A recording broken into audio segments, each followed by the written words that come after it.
Have you ever thought to yourself, I work really hard and I have very little to show for it? The problem many times is that your definition of working hard is wrong. So I'm going to talk about working hard and I'm going to talk about creating. The hardest worker in the workplace has got to be the guy who's providing the most value in the workplace. And what the most businesses look for, they're looking for money. So the hardest worker is really the guy who provides the most money or provides the most input that helps to generate income. So when you're thinking about hard work, you've got to be thinking about the cash, the output, and tied to your role. Who is the hardest working creator?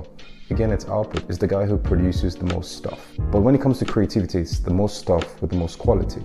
So start to disabuse from your mind just sweating as some sort of metric or measuring stick for working hard.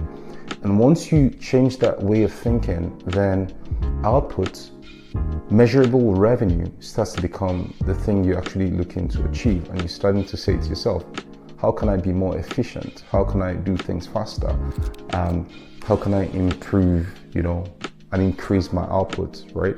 In the shortest amount of time, which will require you becoming more skillful. And that's something to think about when you think about hard work. So reframe your mind when you think about hard work as not stuff about sweat, but about output and quality.